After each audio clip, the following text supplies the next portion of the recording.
Hey guys, and welcome to the QuickGrids Hypercasual mechanic tutorial. So in order to get started, you first of all need to get DoTween, which is completely free on the Unity Asset Store. And once you get that and you install it and set it up, you can install this package. So after you install this package, just make sure you do not click on the install with dependencies button, because there seems to be some issues with that, so just don't do that. Now after you install it, it's pretty easy to set up. You essentially just open up a scene, you create a new game object, and then after you create a new game object, you just add the QuickGrid main script. Now after you add this script, let's go ahead and reset the transform. Let's bring it a bit closer and rotate it as well towards us. So in order to get started, you'll need a model to use. So here I have a sphere, just a regular sphere from Unity itself. So I go ahead and add the sphere here, and then it needs points, which is of course just the color of the points, essentially, of the model. So over here I have a red material and a blue material. So I go ahead and add these materials here, and then I just go ahead and click the create grid button. Now as you can see, the models are a bit big, so let's go ahead and scale it down. And after you do this, the mechanic is essentially out of the box, just ready to be used. So as you can see, I'm selecting all the points that I can select that are of the same color, and so there are some options that you have here.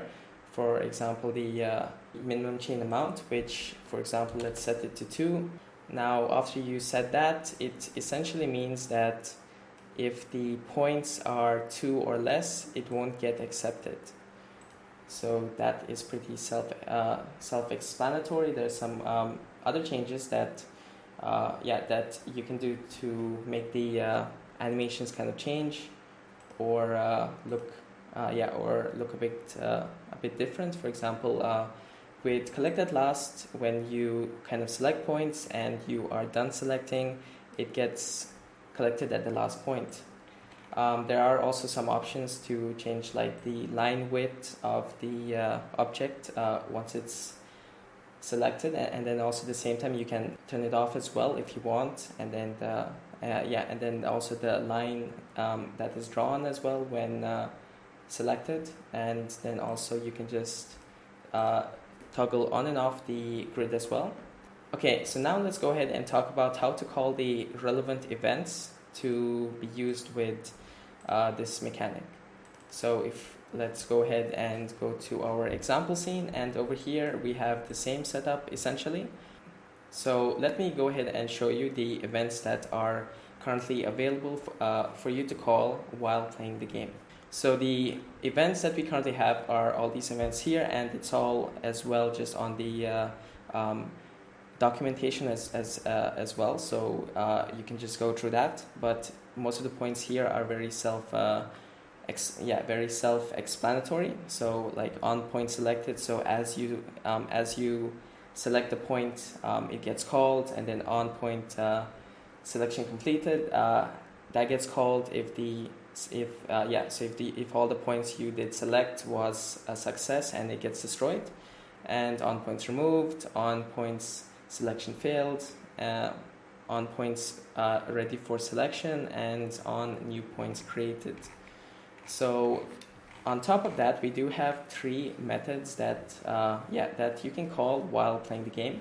So I'll go ahead and show you the 3 methods now. So the first method is shuffle. So it randomizes all the points that you currently have. And then you have pause. Once pause is called, and if you select a couple of points, it won't spawn new points until you call resume again. So basically with this, you have time to do something that you want to do with the points after the points are selected, before the points are kind of spawned again. And that is pretty much it.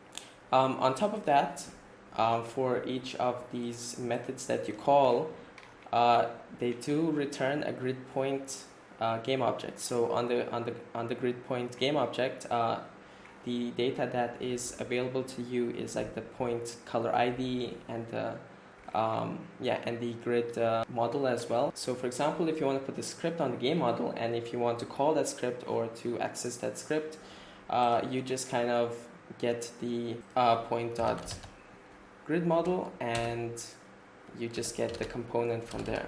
So other than that, that is pretty much it. If you guys have any issues or any doubts or any questions of any sorts, please reach out to me on the social media links below, and I'll be happy to get back to you guys.